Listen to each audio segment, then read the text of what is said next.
नमस्कार दोस्तों। तो इस लेक्चर में हम लोग बात करने वाले हैं स्क्रम प्रोसेस की।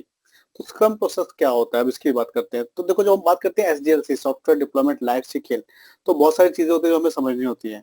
इसी वजह से लास्ट जो लेक्चर हमारा हुआ है, जो लास्ट वीडियो हमने देखी है, उसमें हमने बात की थी एजाइल की, एजाइल मेथोडोलॉजी की। तो स्क्रम जो है वो भी एक फ्रेमवर्क है एजाइल मेथोडोलॉजी का ही। बहुत सारे एजाइल मेथोडोलॉजी में बहुत सारे फ्रेमवर्क्स हैं, जिसमें से एक है स्क्रम। तो हम बात करने वाले स्क्रम प्रोसेस की, जिसके अंदर हम लोग अपने डिप्लॉयमेंट करते हैं। तो अब स्क्रम प्रोसेस क्या होता है, ये सिमिलर अभी जो हमने लास्ट लेक्चर में बात की थी एजाइल की, तो एजाइल से ही मिलता जुलता है। अगर आप देखोगे तो आप बैठते हो प्रोडक्ट ऑनर के साथ, तो आपको समझना है कि जैसे हमारा क्लाइंट है, कस्टमर है, अपने रिक्वायरमेंट के साथ, तो हमारी प्रोजेक्ट टीम जो है वो बैठी उसके साथ, प्रोजेक्ट मैनेजमेंट टीम, ठीक। उसका विजन देखा कि क्या विजन है उसका। तो प्रोडक्ट ऑनर जो है वो अपना विजन बताएगा कि किस तरह की एप्लीकेशन चाहिए, ई कॉमर्स चाहिए या फिर कोई वेबसाइट चाहिए या कोई स्कूल के लिए एप्लीकेशन चाहिए, ठीक है, या फिर कोई ऑनलाइन बुक जो है वो उसके बुक स्टोर बनाया जाता है। तो वो रिक्वायरमेंट जो है वो डिपेंड करेगी हमारे एंड यूजर के ऊपर। तो हम बात करते हैं, प्रोडक्ट ऑनर आएगा, उससे बात होगी, उसके बाद उसकी यूजर स्टोरीज, वो अपनी यूजर स्टोरीज बताते हैं, रिक्वायरमेंट। यूजर स्टोरीज फिर से वही चीज है, यूजर स्टोरीज का मतलब रिक्वायरमेंट, रिक्वायरमेंट गैदरिंग। तो हम बोलेंगे कि आप अपने रिक्वायरमेंट जो है वो आप क्या क्या चाहते हो, क्या क्या फीचर्स चाहते हो अपनी एप्लीकेशन के अंदर, उनको नोट डाउन करके दे दो। उसको बोलते हैं यूजर स्टोरी, और वो अपनी टर्म में उसको नोट डाउन करेंगे, सो दैट हम अंडरस्टैंड कर सकें कि हमारा जो एंड रिजल्ट आएगा वो कैसा आएगा, हम कैसे प्लान करेंगे इसको, हमारा एंड रिजल्ट क्या होना चाहिए, ठीक। तो वो हमारी डिपेंड करती है यूजर स्टोरीज के ऊपर। यूजर स्टोरीज आ गई। अब यूजर स्टोरीज से हमें पता लगा कि अपने को अभी इनिशियली 5 आइटम्स, ठीक है, 5 जो है हमारी जो मेन जो फीचर्स हैं जो हमको अभी लॉन्च करने हैं इस एप्लीकेशन के अंदर, वो 5 हैं। तो उसको हम बोलते हैं प्रोडक्ट बैकलॉग। तो प्रोडक्ट बैकलॉग में हमारे पास है 5 रिक्वायरमेंट्स। अब इन 5 रिक्वायरमेंट्स के लिए हमें चाहिए 10 आइटम्स, 10 आइटम्स, ठीक।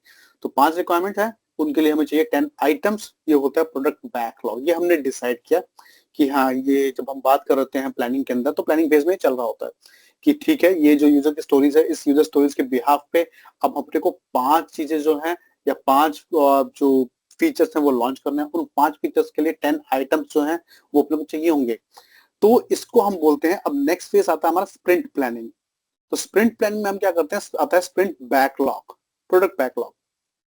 उसमें हम क्या बोलते हैं कि अभी इन 5 फीचर्स के लिए अपने को 10 आइटम्स चाहिए, बट जो मेनली जो रियली जो रिक्वायर्ड आइटम्स हैं वो 3 है, जो अपने को जो प्रायोरिटी पे रखने के 3 आइटम्स तो होने ही होने चाहिए।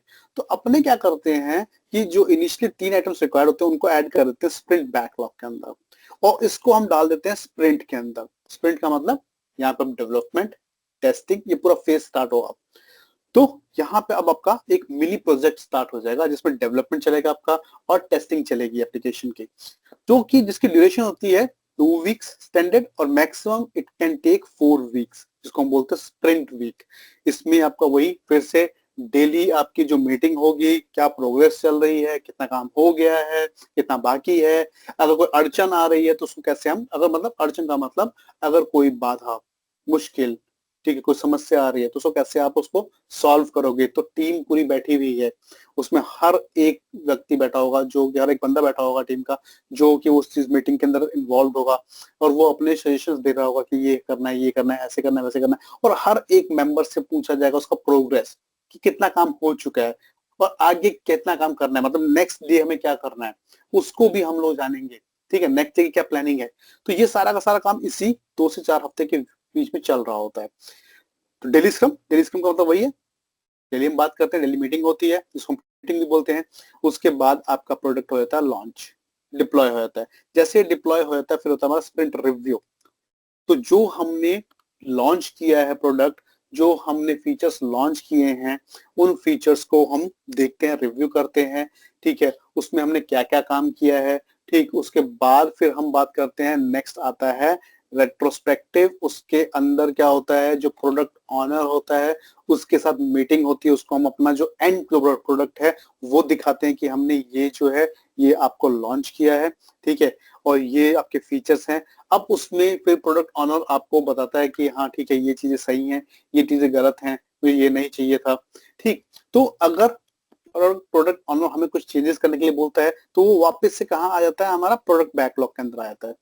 ठीक, और फिर से वो स्प्रिंट में जाएगा और फिर से प्रोसेस स्टार्ट होगा। इसको पूरे को हम बोलते हैं स्क्रम प्रोसेस, जो कि होता है एजाइल स्क्रम प्रोसेस। तो इसी को हम बोलते हैं एजाइल स्क्रम प्रोसेस। अब इसके अंदर जो अगर हम बात करें रोल्स की, तो इसमें किसके किसके क्या क्या रोल होते हैं। सबसे पहले होता है हमारे पास प्रोडक्ट ऑनर, जिसको चाहिए, जिसकी रिक्वायरमेंट है, ठीक है, जिसको एप्लीकेशन चाहिए, वो होता है प्राइमरी पर्सन, जो हमें बताएगा कि प्रोडक्ट बैकलॉग क्या होगा, तो प्रोडक्ट ऑनर होगा। फिर स्क्रम मास्टर एक सर्टिफिकेशन भी आता है सेपरेट, वो उसका मतलब यही होता है कि आप कैसे काम करोगे प्रोजेक्ट के अंदर। तो स्क्रम मास्टर क्या होता है कि वो जो टीम जो हमारी है, टीम के अंदर जो हमारा प्रोसेस चल रहा है उसको कैसे फॉलो करना है, वो उसके अंदर हेल्प करवाता है पूरे टीम मेंबर्स की। ठीक, और जो भी उसके अंदर आपके जो चैलेंजेस आ रहे हैं उन चैलेंजेस को कैसे आप हटाना है, कैसे रिजॉल्व करना है, ये काम होता है स्क्रम मास्टर का। फिर होती है डेवलपमेंट टीम जो आपके काम कर रही होती है स्प्रिंट बैकलॉग में, उसको पूरा कंप्लीट करती है। ठीक है, और ये इंडिविजुअली काम कर रही होती है। फिर लास्ट में हमारा होता है कंक्लूजन। जब भी प्रोडक्ट लॉन्च होता है तो कंक्लूजन होता है, रिव्यू होता है, और अगर उसमें कुछ भी चीजें कुछ अपडेट करना है, कुछ मॉडिफिकेशन करना है, तो वो कुछ चेंजेस करने हैं, तो फिर से ये प्रोसेस आपका वापस से रिपीट हो जाएगा। इसको हम बोलते हैं स्क्रम प्रोसेस। अब अगले लेक्चर में हम बात करेंगे कि डेवऑप्स क्या है। ये तो अभी हमने बात कर रहे बेसिक्स के, अगले में हम बात करेंगे क्यों डेवऑप्स की जरूरत है, यहाँ पे डेवऑप्स कहाँ से आ गया, इस प्रोसेस के बीच में डेवऑप्स कहाँ से आया। ठीक, तो वो हम बात करेंगे अगले वीडियो में, अगले लेक्चर के अंदर।